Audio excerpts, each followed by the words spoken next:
Let's get the confetti going. It's another Sunday night. And Memorial Day tomorrow, too. So let's see who's out there tonight. Brian, how you doing, man? Good to see you. Hi, Joe. Welcome to everyone joining our podcast. We appreciate it very Leonard, much. you made the grade tonight. I'm here. Good to see you. Hey, Leonard.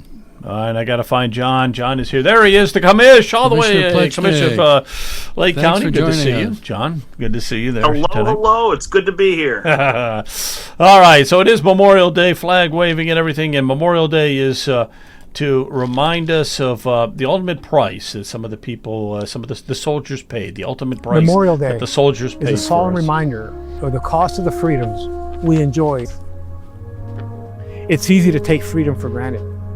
But today, let us remember every flag, every name etched in stone, every story passed down is a legacy of courage, is a legacy of selflessness. Absolutely. Yeah, we can't forget that, huh? It is the thing that when I started thinking about all the soldiers and all that gave their lives for all the wars, you go back to the Civil War, World War I, II, Vietnam, wherever they're fighting today, there's been nonstop wars, but the ones that have given their lives this is Memorial Day, and boy, for our freedom. When you think about it, they did that for our freedom, and that just motivates me as an activist. And I think it motivates you guys as well, and hopefully it motivates everybody that we have to keep an eye on this country. What we see, what happens like in Congress and stuff, when you take your eye off the ball and you just let them just run rampant. You think they're going to do the right thing? No, they're out to destroy the country, many of them, or they're out there for their own benefit and stuff, to get rich off of Congress and that. So, but it's a little solemn. It's a solemn note sometimes when you think about it. People giving up their lives like that. But go ahead, John. So, Joe, it wasn't always that way, and I think that's something we need to remember. The very first Memorial Day was actually referred to as Decoration Day, and none other than Lake County resident, then General James A. Garfield, gave the very first Memorial Day, then called Decoration Day, speech to set the tone for how we remember our honored dead to this very day. So there's a real special spot in Lake County history with President Garfield really having begun this tradition in his role as a Civil War general. We also have veterans dating back to the Revolutionary War who served from Lake County, who are buried in Lake County, and we have a monument in front of our courthouse that records each of the veterans from the Revolutionary War that are buried in this county. So for me as a Lake County Commissioner, I feel a really deep connection to this day, and I'm grateful for all the local communities that are doing their best to remember it. Mentor on the Lake had a parade and ceremony today. Mentor and so many other communities are having their ceremonies tomorrow. I think Lake County really does stand up and remember the sacrifice, but it's important for us to remember that politicians of today pale in comparison to the great patriots like James Garfield and Abraham Lincoln, who founded the Republican Party. We've come a long way in the wilderness from those great men. Yeah, you better believe it. Yeah, it's amazing. It's a tribute to everybody and all those brave soldiers and everything that have given their lives. So Memorial Day, it's something to really, as you get older, you have to think about it, and it's like, wow, the ultimate sacrifice and everything. And today, we're going to talk abolishing property taxes. That's going to be the main theme, abolishing property taxes, okay? So we're going to take a deep dive into this. And I got Leonard and I got Brian with us here today, too, that are really pushing for this abolishment of property taxes. We want to get the latest, okay? It's a big deal. It's a big deal. But there's something else. I just want to play this here for a second because this kind of caught my attention in Cuyahoga County. It's a new effort to reduce violence in Cuyahoga County. County Executive Chris Renane announced plans to create an Office of Violence Prevention this month. Okay, it's an Office of Violence Protection. That's what they are going to use our tax dollars for now in Cuyahoga County. Sarah, how will this office work and what will it do? Katie, the goal is to help keep kids out of trouble by giving them a safe place to go.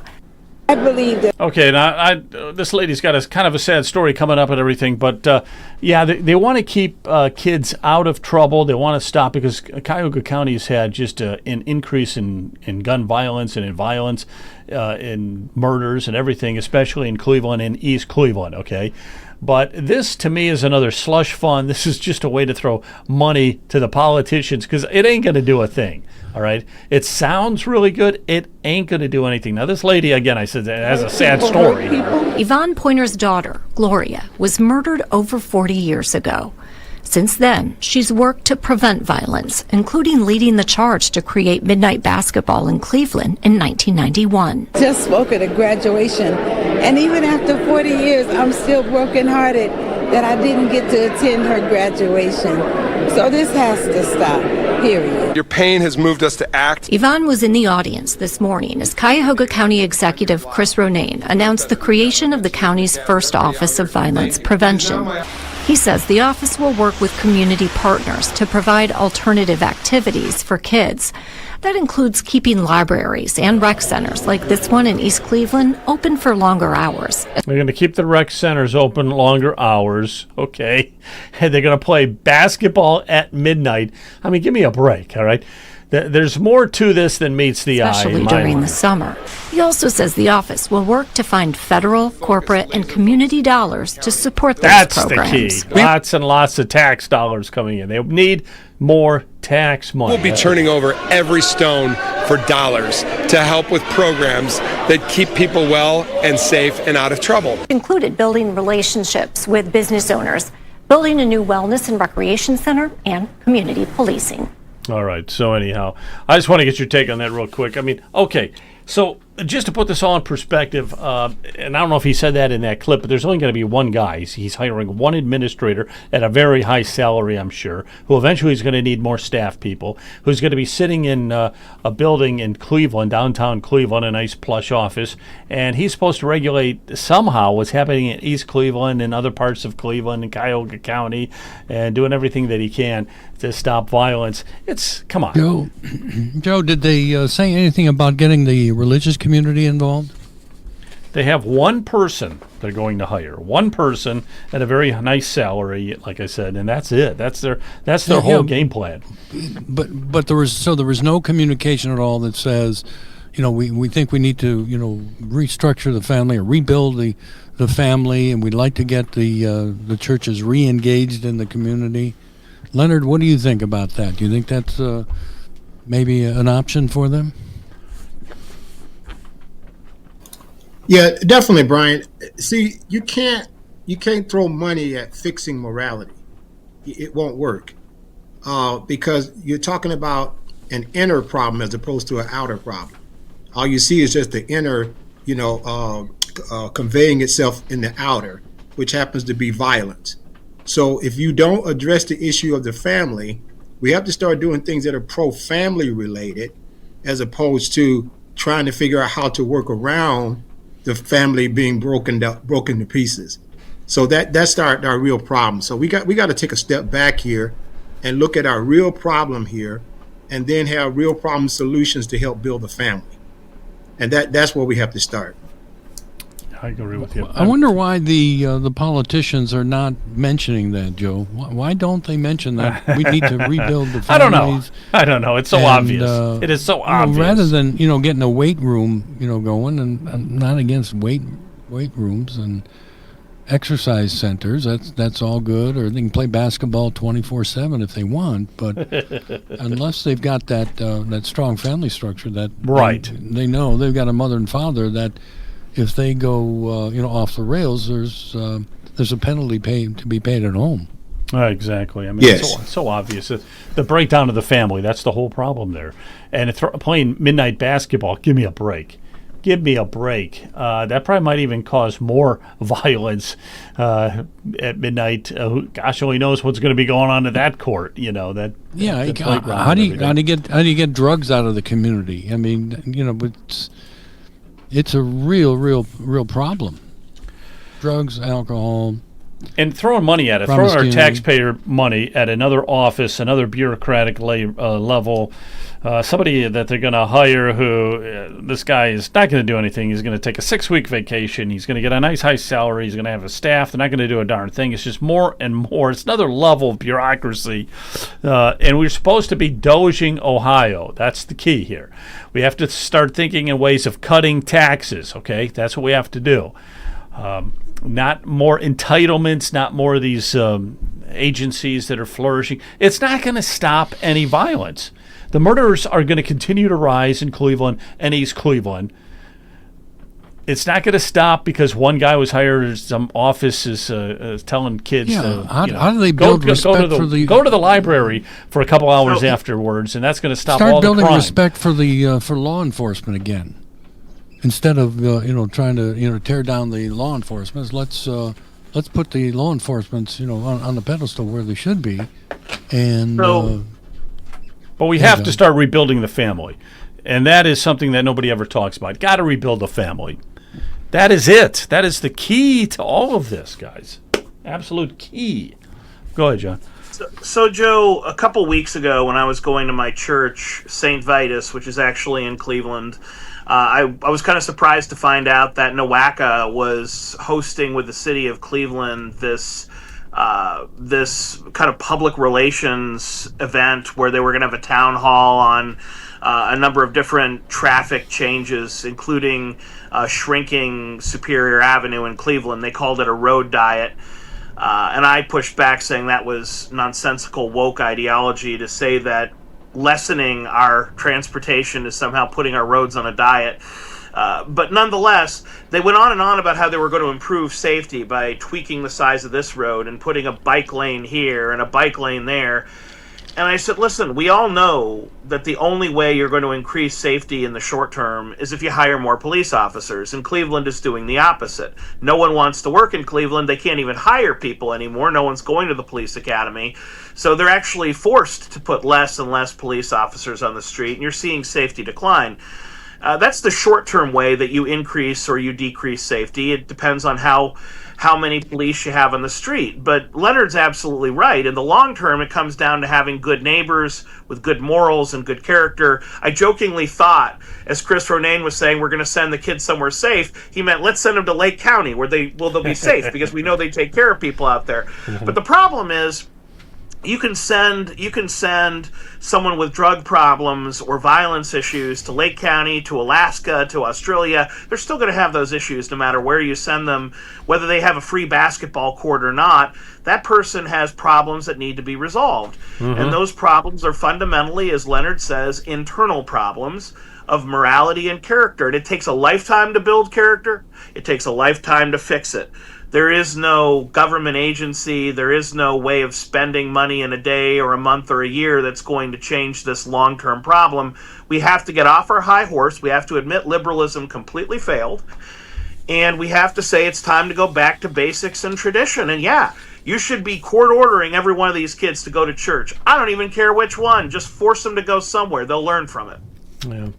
And I'm just going to say one other thing. We're going to get to the whole property tax thing here in just a minute, but talking about this issue here, I mean, if you were to take kids, any kids, you could take my kids and put them in East Cleveland. And East Cleveland, come on, it's got the highest violence and everything in the state. So if they were to grow up in East Cleveland, they'd probably be problem kids. They'd probably be committing crimes and stuff like that. That's what I'm saying. The environment is horrible. Okay, so you're putting kids in a horrible environment. That's not good. Okay, that's the problem. Now, if you want to create another agency where they can stay in the library a few more hours, that ain't going to help. You want to build another wellness center and use tax dollars, put another bond on the levy or something, that ain't going to help, okay?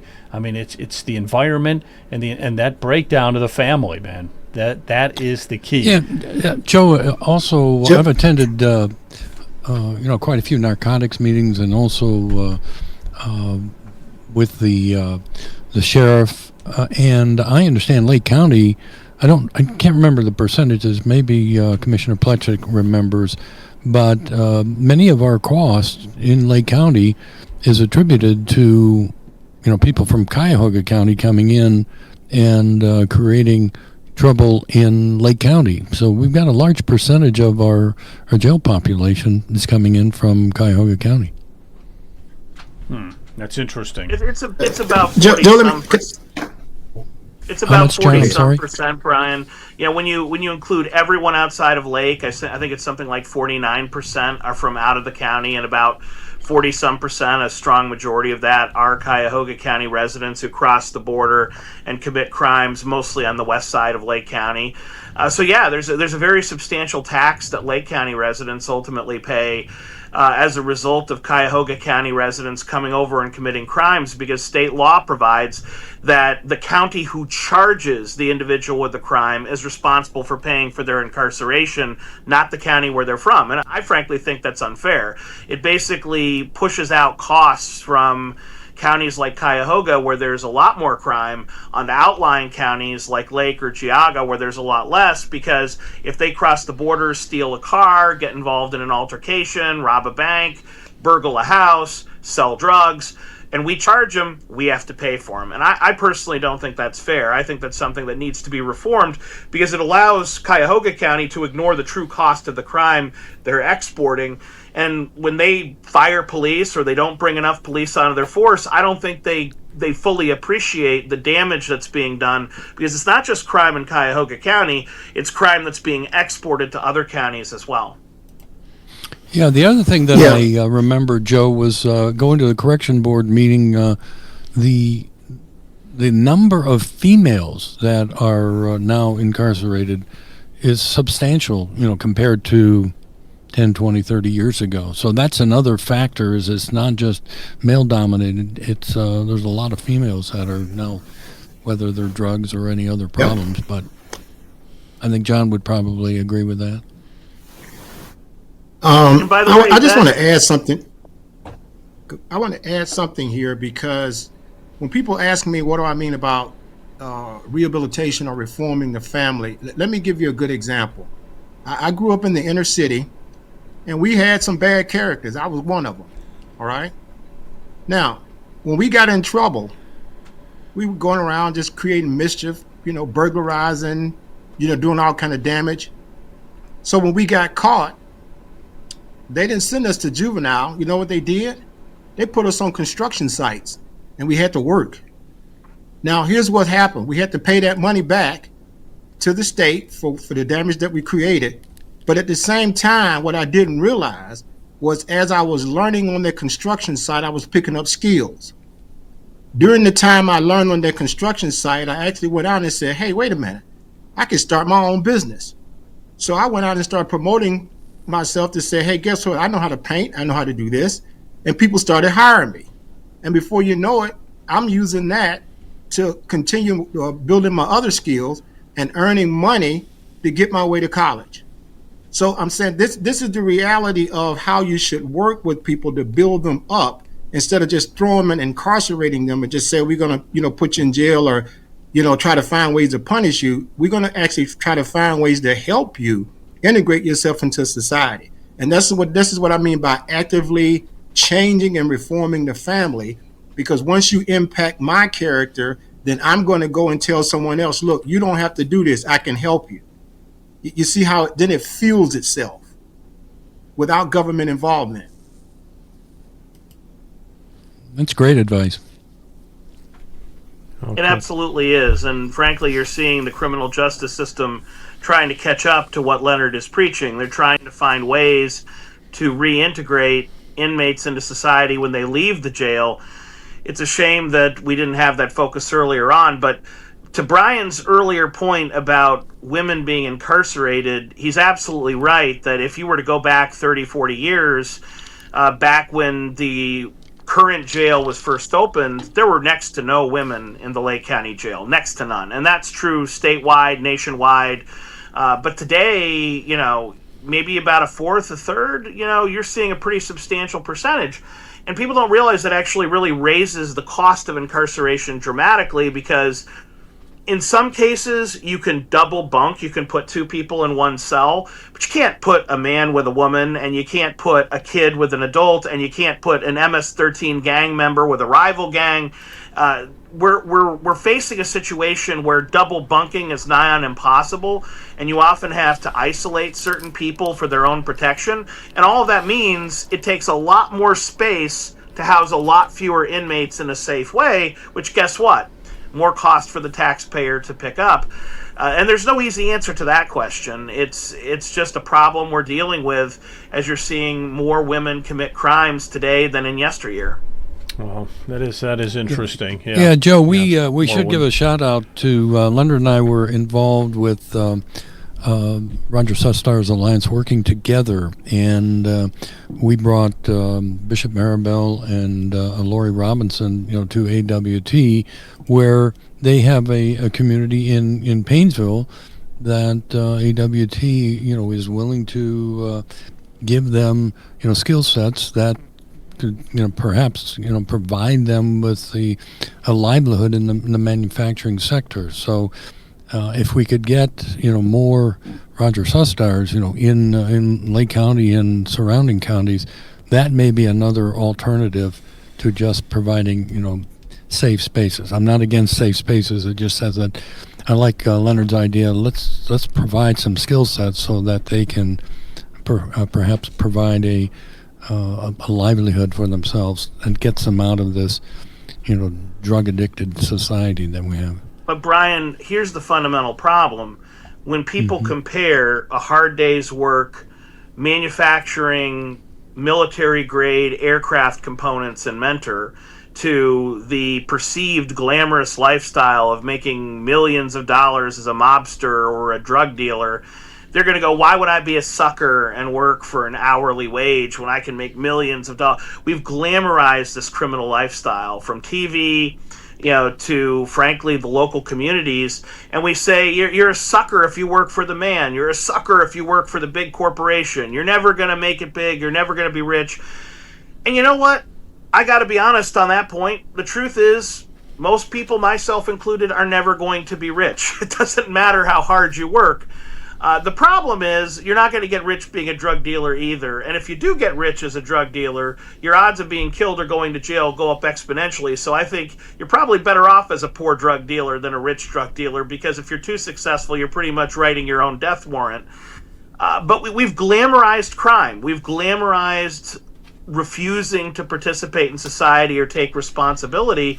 And so when kids are told you can get a free education at AWT, you can walk right into a manufacturing job where you're going to make 50, 60, 70, 80,000 a year as you progress, they say, well, I can make millions selling drugs and I don't have to study at all. Why would I do that? We have to answer that critique. We have to really show kids the road to perdition is very wide and there is no coming back. Yeah, I think you're right, but most of those kids, none of those kids are going to be making it big. They're going to sell drugs, they're going to get caught, they're going to get incarcerated, and then once they get a record, what's the chances of them actually getting a job after that? It's really hard, right? If you get a record, if you've been incarcerated for a while, you're not going to be able to find a job. So if you go to jail for a year, you're back out in the street, what are you going to do? You sell the drugs or whatever, steal until you get caught again. Yeah, there were, Joe, we were involved again in Painesville where there was a statewide movement to seal the records of some of these individuals that had felony, charges. With felony charges, they can't get a job. So it's a one strike and you're out of the system. So they were trying to provide a way that they can seal records and these people maybe have a second chance if they have some skill sets. But as John said, they have to want to, break out of the mold of this criminal enterprise that seems to be rampant, through our society.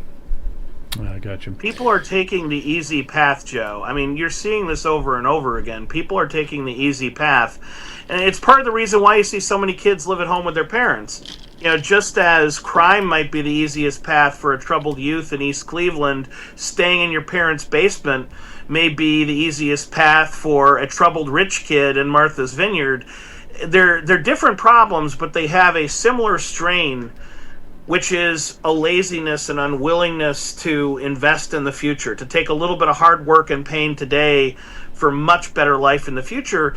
And to some extent, that is the fault of the individual, but to some extent, it's the fault of us as a society that glamorizes short-term gain, that celebrates people who get lucky, who win the lottery, who are the drug dealer that gets away with it, the mythical person, the exception to the rule, as opposed to celebrating the guy who works damn hard his whole life, supports his family, supports his church, supports his community. And no, he's not rich, he's not on TV, but those are the folks that built this country. This country doesn't exist because of one or two people. It exists because millions and millions of people made sacrifices in the military, in the factory, in the coal mine, that built our society, and we are the beneficiaries of that today. And we should be celebrating the ordinary Jane and Joe who make it work, not just made it work, make it work today, not the people who got super lucky and super rich, particularly the shysters. Yeah, but today we celebrate Kim Kardashian before we celebrate somebody who's building the jet that houses the soldier that protects this country. We've got it backwards. Yeah. Well, there's two ways you can look at stuff. You can look at stuff as you can look at the people that are above you and have more and are richer and everything, or you can also, man, when you rub shoulders with some of the people that are just really down and out, it's like, wow, you just thank God that you're not in their situation. I mean, I've come across both sides of it, but you're right. Build a virtue, just be a good person, build your virtue and everything like that, raise your kids and stuff like that.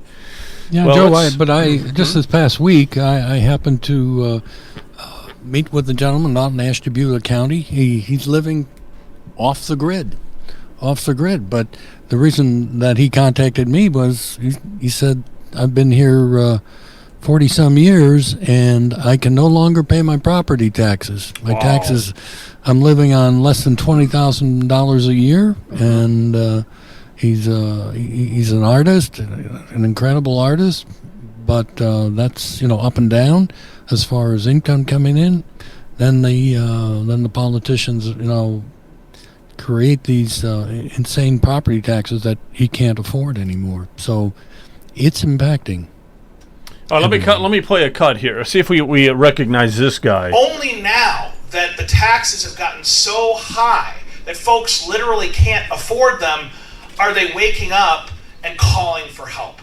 I'm going to stop it right there for a second. Is that the case, guys? I'm going to throw these questions out to you. Brian, is that the case? No, is everybody starting to wake up because they're so high, the property taxes? Yeah, I've heard Commissioner Plechnik many times on that, and he's 100% correct.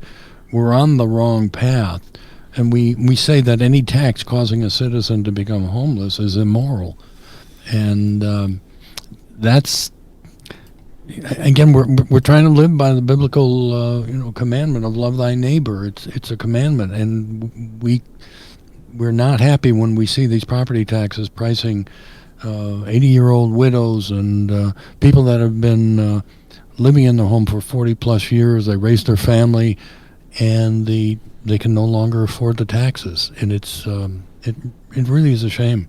And the politicians should be really embarrassed that they haven't done anything over the years. They've just pushed it, keep pushing it down the block. Government's not paying the bills. Government doesn't afford anything. We're the ones paying, and we're telling you. We're not asking, we're telling you we can't afford it anymore. And I'm not really concerned with what you have to cut or what hard times your government agency is going to go through. Government is supposed to sacrifice for and serve the people, not the other way around. John, do you still agree with those statements that you made? I hope so. Oh, yes, I agree with myself. but in all seriousness, Joe, when people say, how can we afford to cut taxes? I always push back forcefully in saying you're asking the wrong question. It's not about how government can afford to cut. We should always be asking, how can the taxpayers continue to afford this incredible amount of taxes that we collect from them in Ohio? We are one of the highest tax states in the country. By property taxes, we're the 8th highest in the US of A. This is not as though we're run of the mill, we're operating efficiently, we're below average. We are at the top. We are asking a lot from our residents and our neighbors in taxes.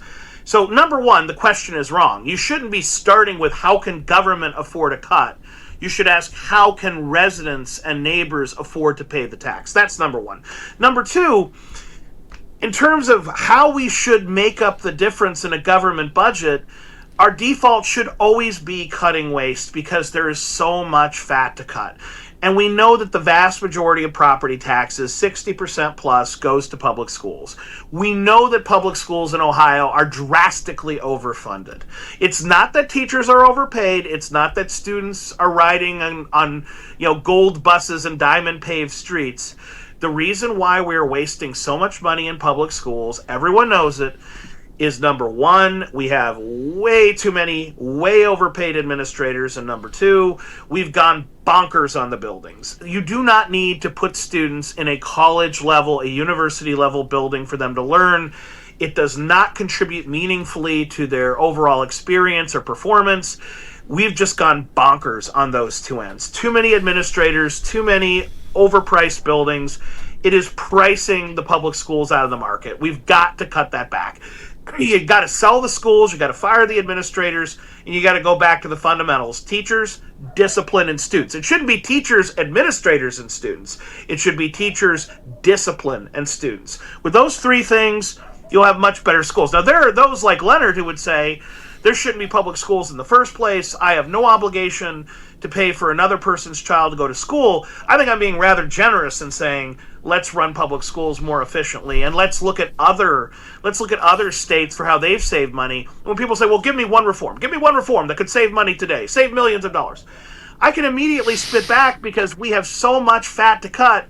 Just follow the path, follow the Southern strategy in public schools of making every county its own school district. One superintendent, one school board, done. You implement that reform in Ohio, you take hundreds and hundreds of school districts down to 88, you save hundreds of millions of dollars in one fell swoop, and that's just one quick reform. There's so much more that can be done. There's a lot that could be done. Not sure it's going to get done. I'm not sure that anybody's going to push to get it done, which is, Brian, I think that's why you, Leonard, and others, and John has also been involved in stuff too. You're trying to push to abolish the property taxes completely here in Ohio. So what's the status with that? Can you give us an update? Yeah, sure. First of all, we did send our petition to the Attorney General, Dave Yost. He did approve the petition. He sent it to the ballot board. It's run by the Secretary of State, Mr. LaRose. Leonard and John Mara and myself went down to the ballot board. It was about a 20-minute meeting. It wasn't, and John Mara spoke. I said a few words, and they approved the constitutional amendment. So with the approval from the Attorney General and the Secretary of State, we started moving forward to collect signatures. We need 413,000 signatures of registered voters from at least 44 of the 88 counties in Ohio, and there's a minimum number of signatures that you have to receive in those 44 counties. We've set up the procedures, for disseminating the petition packages. It's an 8-page package that we'll send to what we call circulators. Those are the people that will actually collect the signature of the registered voters. They send it back to our processing center here in Concord, and we will process those, add up all the signatures. If we have until July 2nd to, collect the 413,000 signatures and to get it on the November ballot. If we are not successful in getting that many signatures by July 2nd, and we recognize that's a heavy lift, we can continue collecting signatures for the May ballot, and it's about 125 days before the May election is when we have to have the signatures to the Attorney General. And if we don't get it on May, we're going to work to get it on the November 2026. We're not going to go away. I think many of the politicians at the state level are thinking, well, they're just a group of citizens that will, give up. We're not giving up because we believe that home ownership is the foundation of our freedom and liberty. Many people do not understand that. They take for granted what we have, and unfortunately, it seems like we're moving further and further down the path of socialism as a nation, and we're trying to hold it back and say that we still want the individual freedom and liberty, and home ownership is critical to that. Brian, is there a website? Do you guys have a website to go to get information? Yeah, I'm going to turn that over to Leonard. Leonard's been working with our couple people on our committee on that. Yeah, we do have a website, and it's a work in progress, and we're getting closer and closer to having it exactly the way we want it. But you can start to actually go to that website, and you can request to be a volunteer, circulator, whatever the case may be, and that's axohiotax.com, and you can take a look at that website. We're going to have frequently answered questions, about replacement, some of the things that John talked about, ideas to consider and things like that, to let people know we're not just going to pull the rug and say we're done with it.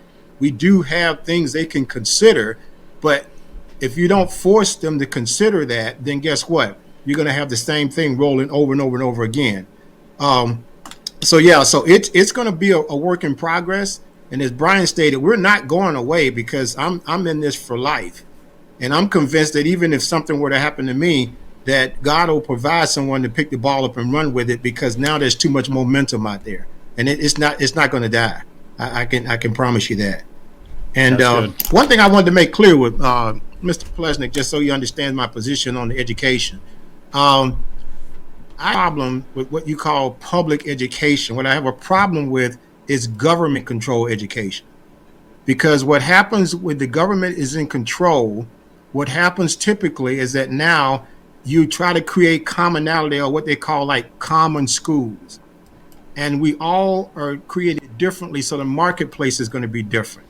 Now, my question, basically the comment I want to make to what you're saying about the reality of the cost of an education, that needs to be addressed, because I can tell you, if you're telling me you're spending $12,000 a year, I'm going to go lowball, say $12,000, I'll say even $10,000 a year to educate a child. I didn't pay that kind of money for a 10-year period to educate two kids, both engineers, and we spent maybe $7,000 over 10 years. So that tells me, as you stated, what are we focusing on here? So now you have to create some competition in that marketplace also, because the marketplace works in education too, free market education. So all I'm saying is that you're right about the efficiency and cutting waste. That needs to happen. And when that happens, then hopefully, like you said, it will get to a degree where it's under control, and then government involvement will start to be reduced. And then now you got what you call a free market education system. Let me jump in here. Joe, I do. Let me jump I in do here have for a something second. to address on the taxes. Mm-hmm. Invariably the first question that we get is, well, Brian, how are you going to replace all the money? That. Okay, that's what I was just going to ask you. Get. $22 billion, Brian. $22 billion. How are you going to replace that? Yeah. It's interesting that they come to the average citizen and say, you must solve our problems. It's and we always thought that was the role of the state legislators, the senators and the representatives. But the other question that we get is, from townships. I live in a township here, Concord Township, and there are many other townships, in the state, and they survive on the property taxes. So I'm asked by the administrator of Concord, and I said, well, Brian, how am I going to pay for the police, fire, roads, and bridges? And I said, well, send me a bill. I said, I'll pay for the services that I use, and but you can't tie anything to my home. And I also wonder, well, why should I pay something different for fire service because of the valuation of my home? That does not seem fair, like a fair way to assess payment for fire services. Why don't we all just pay Brian, the same? Every house pay the same for fire services or EMS. Same thing with. Brian and I have had this conversation back and forth many times, and he says to me, John, why do I get so much pushback when I suggest quid pro quo taxation? And that's what, putting on my tax professor hat, that's what a scholar would refer to this type of taxation. If you send me a bill for the government services that I use, we call that quid pro quo taxation. You pay for what you use.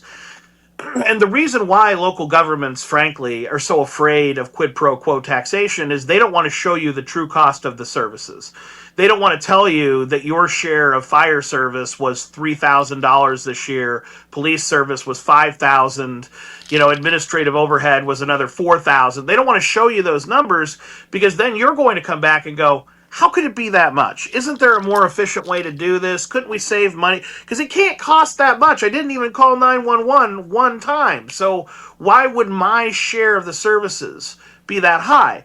I think fundamentally every city, every village, every township is worried about showing the true cost of services because if they did that, taxpayers would push back and say, you have to do better. It's much more convenient when they just send you a property tax bill that nebulously says for government than say we spent X amount on fire, X amount on police, X amount on roads, because naturally residents would push back and say, I want good policing, I want good roads, but I want you to do it more affordably. I want you to get the budget under control. So I think that's number one. Number two, the fundamental issue with townships only having property taxes is artificial. We should not be treating townships differently from villages or from cities. That makes absolutely no sense. As a society, as a state, we should decide how do we fund our municipalities, and they should all be on equal footing. Just because Brian lives in Concord, which is a township, doesn't mean he should be treated differently from John, who lives in Willoughby Hills, or John Mara, Mayor Mara, who's in Timberlake Village. Whether you're in a village, a city, or a township, the tax system should be the same.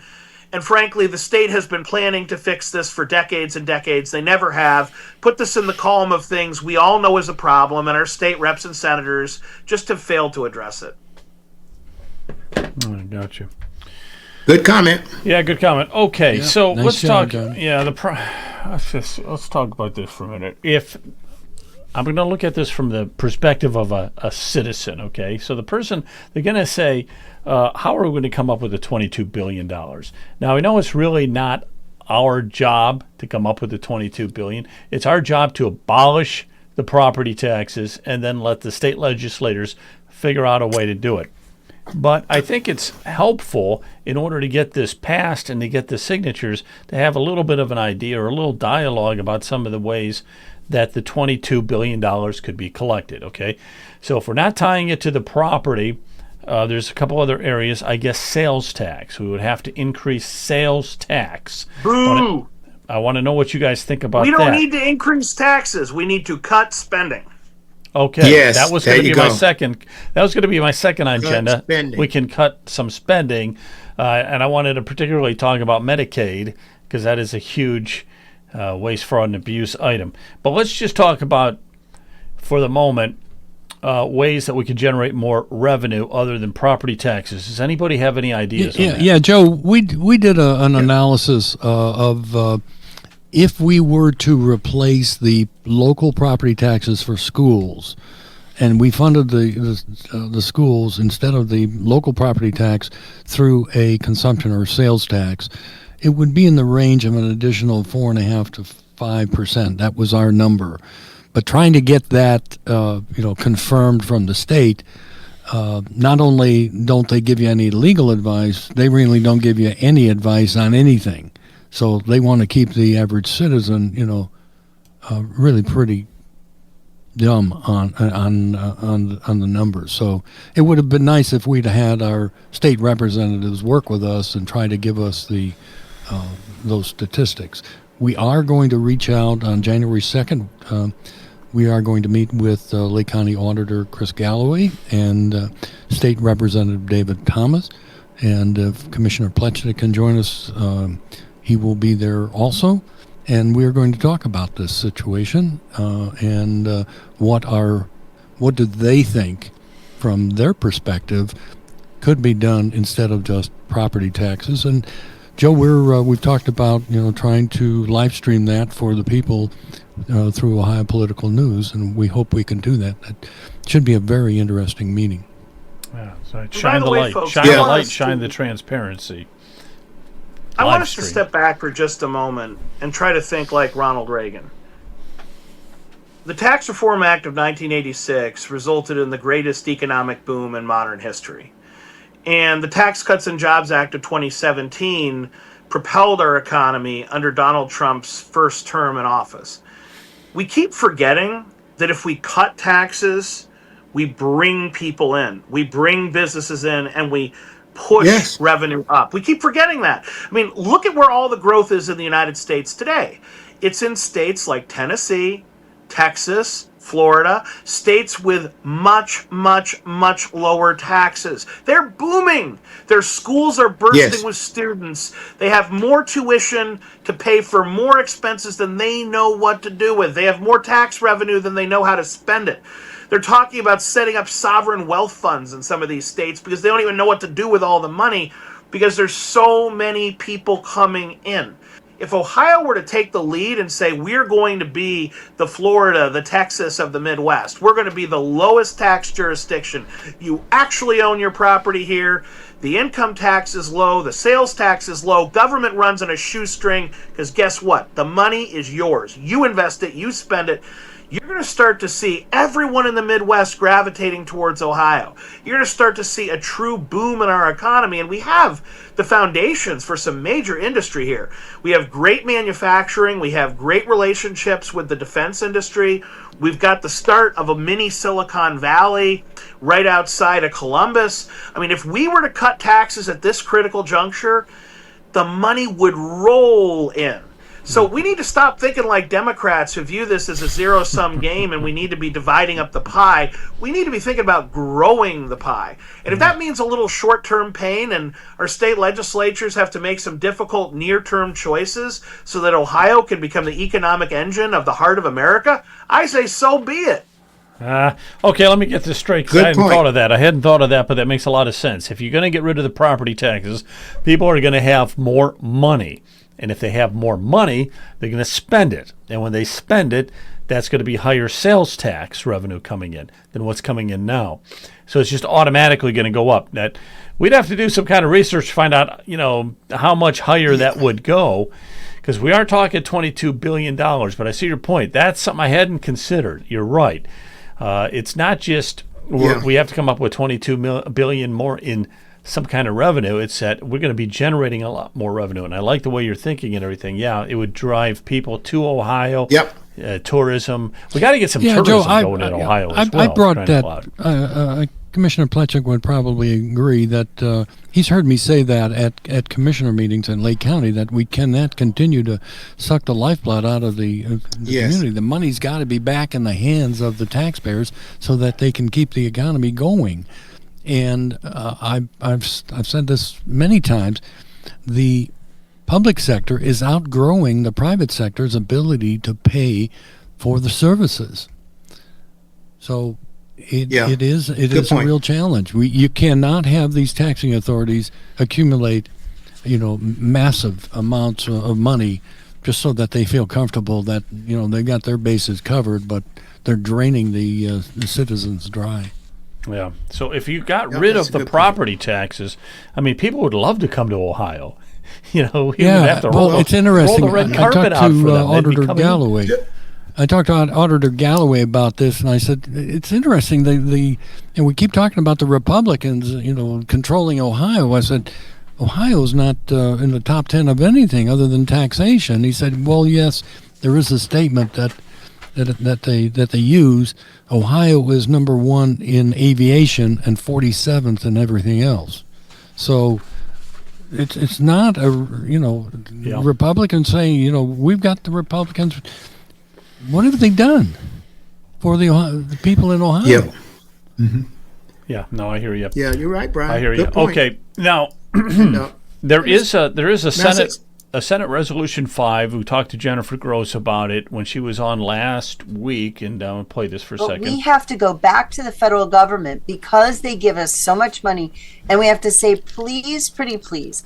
Now, what she's talking about here is this Medicaid work requirement. So they petitioned Congress. They have to petition Congress because Congress pays so much of Ohio's Medicaid. And they had to say, we want to implement work requirements. Okay. You let us put our group 8 people, the people that can work, back to work. We have to ask the federal government. So we have sent that in what we call a waiver, a note to the HHS, a note to the Department of Medicaid at the federal level, and said, we want this waiver, we want to do this. This resolution says, please accept our waiver. Okay. So that's what that is. Now, they're trying to get work requirements for people that are under the age of 55 who are in good health. They got to work 20 hours a week. I don't think that's asking too much. You're under the age of 55, you're in good health, you got to work 20 hours a week or go to school. You can go to school too, or take some classes or whatever. The Democrats, every single Democrat in the Ohio legislature voted against that. It's just common sense. Why do you not want people out working? It's good for them. It builds up self-esteem. You have to develop some kind of skills, etc. Where, this whole mentality that people can just scarf off of the system has got to end. It's got to end. The Democrats want the people to be dependent on them so that they'll continue to vote, for the Democrats. I'm not sure the Republicans are much different, but it's that's what it is. They want a population that's dependent on the government. So I think we need to remember. Path. I think we need to remember that this massive welfare state really began, under FDR, but ultimately Lyndon B. Johnson with his Great Society. Sir. And Lyndon Johnson is well known to be arguably the most racist man ever to be president. And that's quite a prize to win. I mean, he hated black people. He hated Hispanic people. But he was a very pragmatic politician, and he wanted their votes. And he was more than free with his tongue in talking to his advisors and fellow congresspeople and senators. If we can create a welfare state and get the poor dependent on us, we will guarantee these people vote for us. Now, he threw in a few racially explicit terms to those statements, so I'm giving you the family-friendly version of President Johnson's statements. He sounds a bit like a KKK wizard if you actually hear everything he says unedited. But his bottom line was, if we can make an entire generation of people dependent on government, they will be afraid to vote for anyone but us. We will have their votes locked in. We'll be in power forever. So the idea of great society and the welfare system was not to help the poor. Quite the contrary, it was to take control of the poor, to make them perpetually the serfs and the peasants of government. Johnson was a racist, classist, evil man, and he knew exactly what he was doing. How do we know that? Because he told us. All right, very good. Very good. Yeah. I got some paperwork here on Medicaid fraud. Okay, first of all, the line item for Medicaid, I'm thinking this is a place we can slash waste, fraud, and abuse, okay? Because there's two sides to the pendulum. One is we increase the revenue, but the other way is let's decrease the waste, fraud, and abuse and the taxes that we're collecting, okay? Medicaid is the number one place to go. Now, the line budget for Medicaid is roughly $25 billion a year in Ohio. That's a lot of money, $25 billion. Now, how much of that is waste, fraud, and abuse? The government estimates that it's about $5 billion, close to $5 billion. That's their estimate, okay? Now, how much waste, fraud, and abuse? I'll throw this out to all three of you guys. Tell me, how much do we actually discover per year on average here in Ohio? Now, remember, it's around $5 billion. How much of that do you think they actually catch? Anybody want to guess? Brian, what do you think? Well, probably about $2. Leonard, what's your guess, man? I'd say about 5% of that. 5%. 5% Yep. of what? Of the $5 billion. value Oh, that of the they're $5 bringing in. billion. And I got to Yeah. make me do math. I'm not sure what that number is. Oh no, don't. Don't worry about it. John, what do you think? So I'd say about 10% of the 500 million. So I'm going to go with 10% of the 5 billion. So I'm going to go with about 500 million. I guess Leonard's going with about 250 million, Oh, and okay. Brian's Yeah. going with $2. Yeah. Okay, it's 48 million. Okay, so they're catching about 1%, 1 to 2% or so from what they say, I think. I was too optimistic. Yeah, so 48 million, that's what we're catching. The government catches 48 million. They're estimating there's 5 billion in waste, fraud, and abuse, okay? As far as fraud itself, they estimate 800 million. As far as waste and abuse, they said it could be as high as 4 billion. So So what happens to these people that they catch defrauding the system? What do they do with them? well, they could get a jail sentence or something, go to jail for a while. I mean, I've never seen that. It doesn't happen often. I don't Is there think, any yeah. perp walks, so people know that if you do this, this is what will happen to you? Probably not. The waste, fraud, and abuse, some of the items here include, because you might be wondering, well, what is it exactly that they're doing that's so fraudulent, okay? And there's several cases here. I won't go through them. But basically, ghost patients, okay? These are patients that don't exist. Or patients that have died. They're still billing for them. Duplicate Hey, testing. if they can still vote, why can't they get medical care? Yeah, that's right. Unnecessary procedures. They bill the government for that. Duplicate tests. Overprescribing of drugs. Very common. Very common. Constantly doing that. These home health services. I guess where the nurse or somebody might go to the house and take care of somebody or do something or do some tests or what. You don't know if they're really doing it.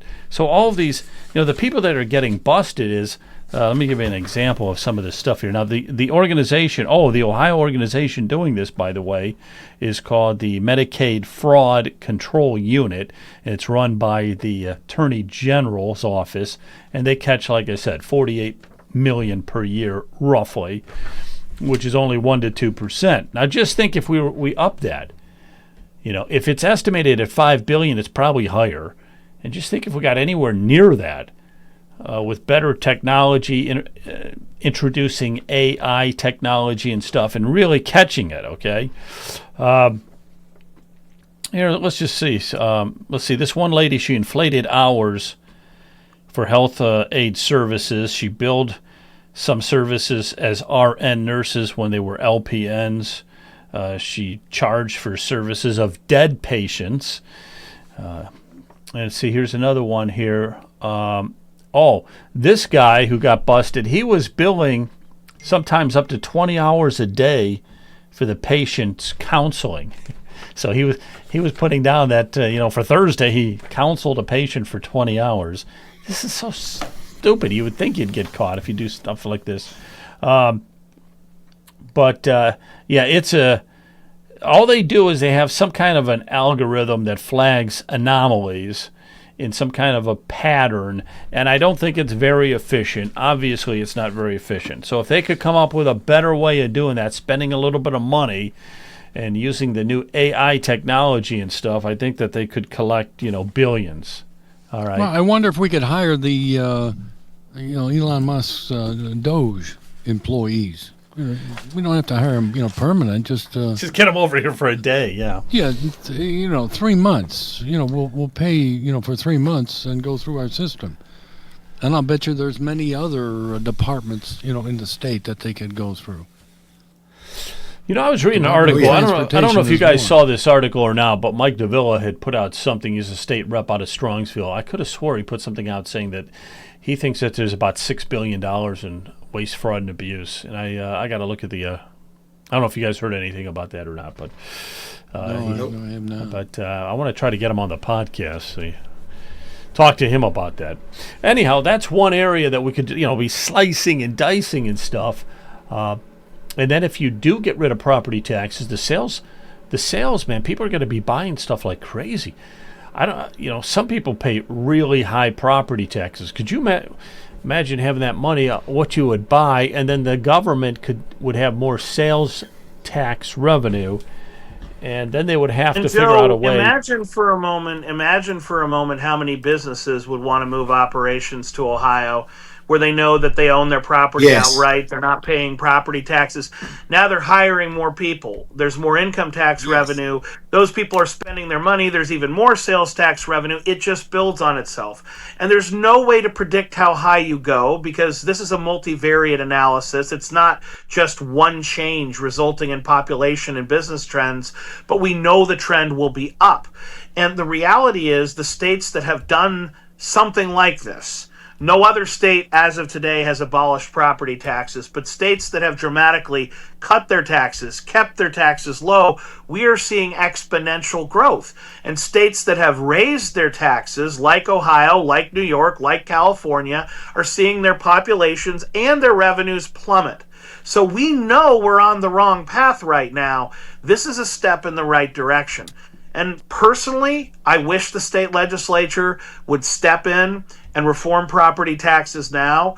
But after years and years of hoping for them to do their job, I feel like Brian, like Leonard, like so many others, the only way things are going to change is if the people change it themselves. And I think there's a chance, in reaction to this movement, the state legislature might do the right thing. For the first time, I want to note, there's a proposal in Columbus now. I forget if it was Al Catrona. There's a proposal now in Columbus to give a 50% property tax exemption for seniors. As you know, Joe, I've called for 100% exemption going back to 2023 and before. For years, I've been arguing for this.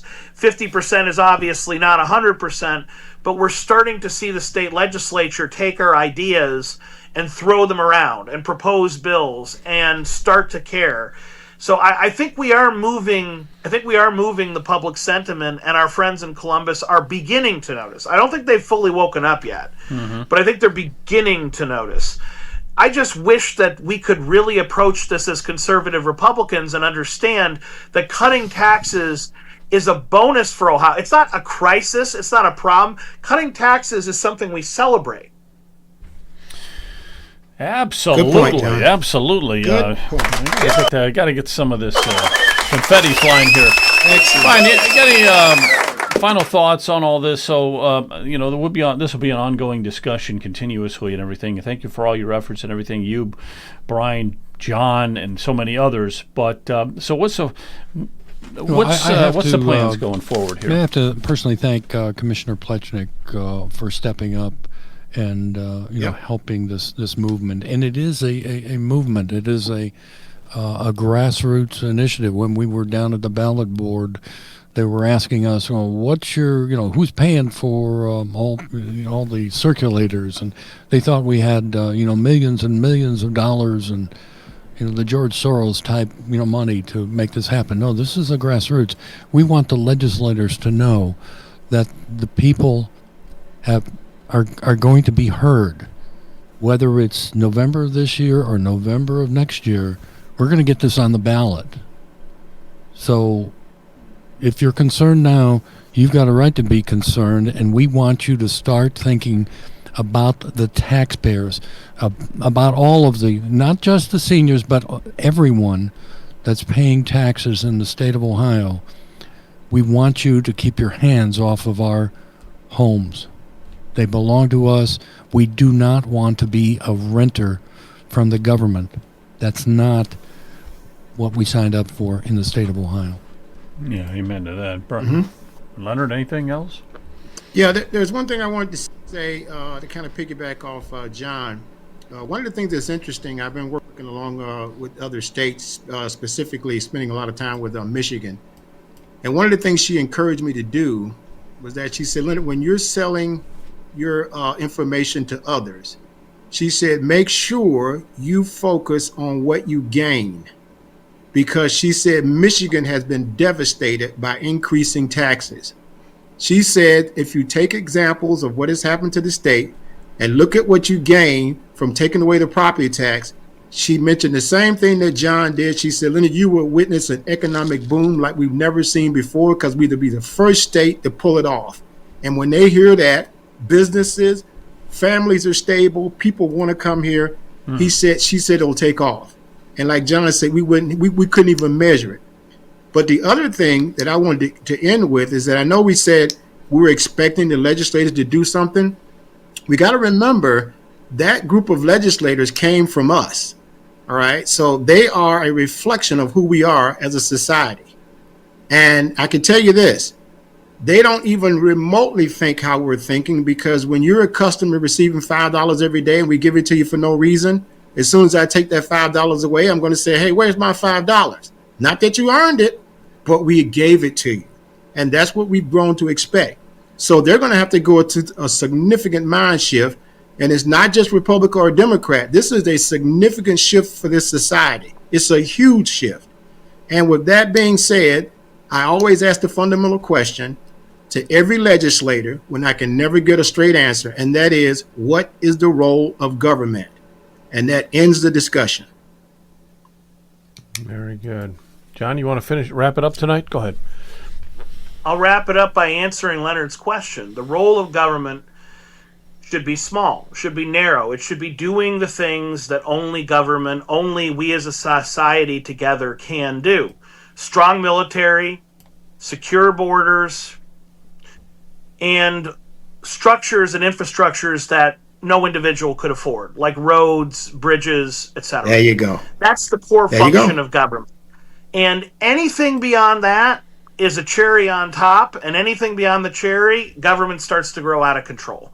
You know, there you go. I'm not here to say that it's evil to have a recreation department in your city, but when I was chair of the Willoughby Hills Recreation Commission, we did everything by volunteer. We didn't spend government money to do a Halloween party or to do an Easter party. We raised money, we volunteered, we made it work as a community, and we had great events. And frankly, that's the way it should be done. We need money for roads and bridges. We need strong borders. We need a military. Beyond that, it becomes very dicey, and government just starts to balloon out like a cancer. And frankly, that's what we're seeing. Ohio is kind of buckling under the weight of this excessive government.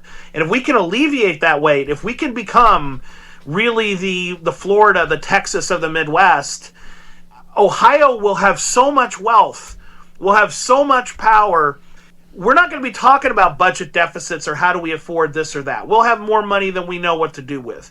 And that's where we want to be. That's where we need to be. When I hear Vivek, when I hear Bernie Moreno, when I hear Donald Trump talk about Ohio, that's the vision they have for us. It's not, can we replace this tax with that tax? Can we cut taxes on you and raise taxes on him? That's not bold vision. That's not conservative. That's not Republican. And it's not American. We need to cut taxes and cut government dramatically to take our place as the greatest state in the greatest nation in the world. That's what we have to do. We have the time, we have the moment, and with great patriots like Brian and Leonard, I have no doubt we're going to get there. All righty. All right. Well, thank you, guys. Joe. Thank everybody. Thanks, God bless John. you all. Thanks, Joe. Have a nice Memorial Day, too. Thank you very much. Good night. See ya. All righty. You follow